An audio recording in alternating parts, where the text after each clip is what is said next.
आजपासूनचा परत एक शेतकऱ्यासाठी अंदाज येत आहे। सर्व शेतकऱ्याला सांगू इच्छितो की राज्यामध्ये आता म्हणजे 12 जून 13 जून आणि 14 जून दरम्यान आणि 15 जून दरम्यान दररोज भाग बदलत पाऊस पडणार आहे म्हणून हा अंदाज लक्षात येत आहे। सर्व शेतकऱ्याला सांगू इच्छितो ज्यांच्या शेतामध्ये एकच ओल असले तर तुम्ही पेरणी करायला हरकत नाही। पेरणी करण्यासाठी चांगलं पोषक वातावरण म्हणून हा अंदाज लक्षात घ्यायचा। आणि परत एक शेतकऱ्याला सांगतो की म्हणजे आता सध्या खंड वगैरे काही नाही, उगाच घाबरू नका। काय होणार आहे, राज्यात पाऊस पडणार आहे 20-22 जून पर्यंत पाऊस पडणार आहे। आज या तालुक्यात पडणार आहे, उद्या दुसऱ्या तालुक्यात पडणार आहे म्हणून हा अंदाज लक्षात घ्यायचा। सर्व शेतकऱ्याला सांगू इच्छितो की राज्यामध्ये फक्त 15, 16 आणि 17 जून दरम्यान थोडी उघाड राहणार आहे, पण विदर्भात मात्र पाऊस पडणार आहे म्हणून हा अंदाज लक्षात घ्यायचा। एकंदरीत राज्यात परिस्थिती बघितली तर राज्यामध्ये पश्चिम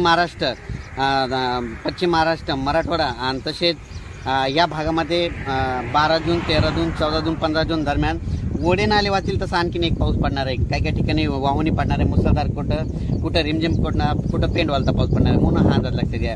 विदर्भातल्या सर्व शेतकऱ्यांसाठी आनंदाची बातमी, विदर्भामध्ये आज म्हणजे 12 जून पासून आज विदर्भामध्ये बऱ्याच ठिकाणी पावसाला सुरुवात होणार आहे आणि त्याच्यानंतर विदर्भामध्ये देखील पाऊस वाढत जाणार आहे आणि विदर्भाची शेतकऱ्याची पेरणी देखील ह्या 20 तारखेपर्यंत सुरू होणार आहे म्हणून ही विदर्भात शेतकऱ्याची आनंदाची बातमी। परत एक राज्यातील सर्व विभागावाईज घेतलं तर सर्वात पूर्व विदर्भात आज म्हणजे 12 जून पासून पूर्व विदर्भामध्ये पावसाला बऱ्याच ठिकाणी सुरुवात होणार आहे। त्याच्यानंतर पश्चिमी द्वारा देखील 12 जून ते 22 जून दरम्यान दररोज भाग बदलत पाऊस पडणार आहे म्हणून हा अंदाज लक्षात घ्यायचा। आणि त्याच्यानंतर मराठवाड्यात देखील सर्व शेतकऱ्याला सांगू इच्छितो की म्हणजे 12, 13, 14 जून पर्यंत दररोज वेगवेगळ्या भागात पाऊस पडणार आहे आणि एकच ओल असले तर पेरणी करायला हरकत नाही म्हणून हा अंदाज लक्षात घ्यायचा।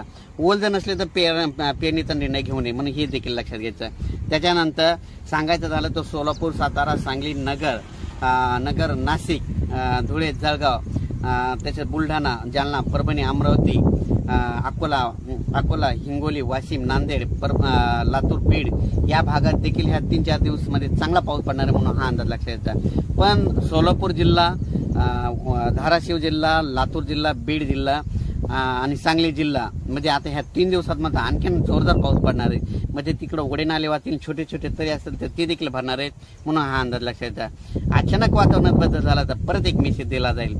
धन्यवाद।